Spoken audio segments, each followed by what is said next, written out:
So, hello guys! Welcome back to my channel, and for today's video, share ko sa inyo kung paano ko nakuha yung YouTube salary ko. Okay? Na-monetize ako nung 2023 ata yun.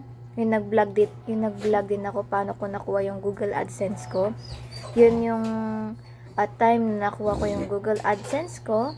And then, after ilang years na ba ako nag-ano sa YouTube? After 2023 ata ako nagsimula sa YouTube. Tapos, nung 2024, nakuha ko ata yung Google AdSense ko. Nakalimutan ko na kasi. Tapos, pag kuha ko ng Google AdSense ko noon, vlinag ko yun eh. And then, yung paano ko nakuha yung Google AdSense ko, paano ako nag-fill up, ganun. Alam ko, vlinag ko yun dati. And then, ngayong 2020, kailan ko ba nakuha yun? 2020, nung last year lang ata, December, yun. Nung December ata, nakuha ko yung email ng YouTube na ano na yung kailangan ko ibigay yung bank details, ganun, para ma-send nila yung pera ko sa bangko ko. Ayun. At first, sorry guys, yung mga aso. At first, ang bangko ko is C-Bank. But hindi nila tinanggap yung C-Bank account ko. Kaya, hindi ko agad nakuha nung December yung sahod ko sa YouTube. And then, nung ngayon na year, 2026 January, 3 days ago pa ata yun, or last week lang ata ko nakuha yun yung ano ko. Naghanap ako ng online bank na pwede kong ipasa sa email sa YouTube. Tapos sabi ng boyfriend ko, bakit daw hindi ko try yung Union Bank? So sabi ko parang possible naman yun, kasi para sa akin parang C-Bank lang din yun. Kasi online lang din. But trinay ko, nag-sign up ako. Binigay ko lang din naman yung details ko. Di ba gano'n naman pa nag-sign up tayo, nagbibigay tayo ng information about ourselves, face verification, password, and all. Nung natapos ko na ng Union Bank, nag-sign up, binigay ko na agad yung details, bank details ko sa YouTube sa email. And then, akala ko is mare-reject na naman. But after 3 days nung pinasa ko sa kanila yung account details ko, yung bank details ko, sinend na pala nila sa Union Bank account ko. So nagulat ako, wow, pwede pala yun. Kasi akala ko kailangan pang pumunta dun sa mga branch ng mga bangko para makuha ko yung YouTube salary ko. Pwede naman pala sa Union Bank.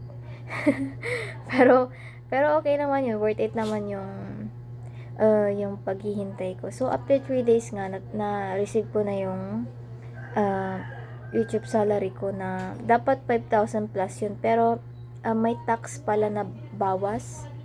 So ang natanggap ko lang ata mga 5,000 plus, ganun. Papakita ko na lang siguro yung kabuuan ng salary ko, no. First salary ko yon sa YouTube. And then, nakatulong naman siya. Kung tinatanong nyo kung nasa na yung pera, syempre, nainano ko sa GCash. Pwede pala yun. Pag sa Union Bank to GCash, pwede pala i-transfer. So, yun. Yung pag-transfer ko, syempre, yung money dapat kasi nun, dati inisip ko, pang ano ko yun, pambili ko ng mga YouTube materials ko, yung mga microphone. Wala pa kasama microphone. Sabi ko, sakto, naghulugan ako ng laptop, kaya yun yung pinambayad ko sa laptop ko. Yung 4,000 plus na yun. At least, nakatulong, at least nabawasan naman, di ba? Yung hinuhulugan ko na pera.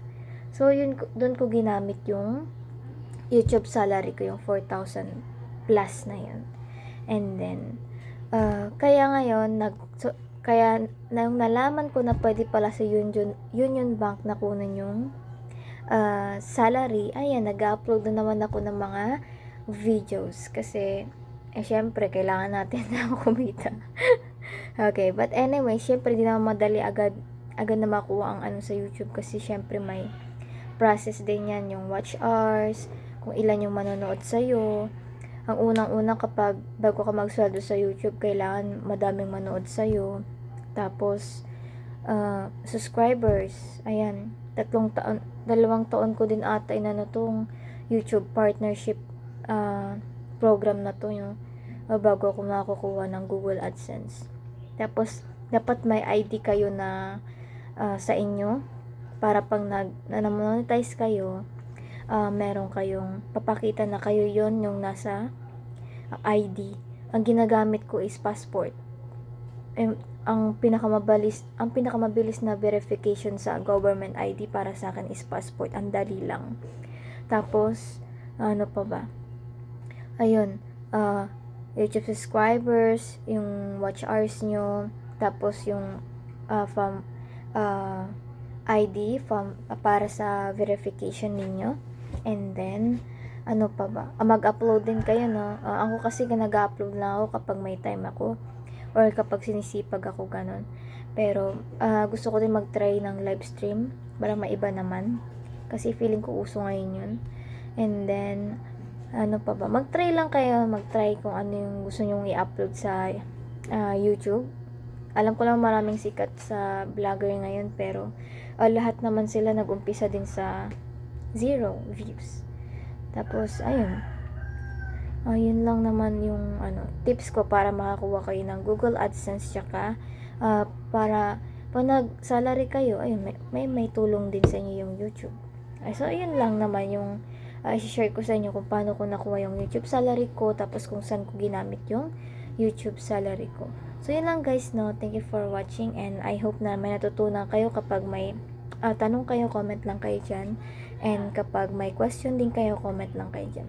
So, ayun. Gusto ko lang i-share to kasi syempre memories ko din na habang naaalala ko pa, kasi hindi mo naman may babalik yung kahapon, diba na, oy, nga pala, ito pala yung YouTube salary ko nun. Pwede mo siyang mapanood ulit kapag many years na malay mo sumikat ka, diba? Sumikat ako.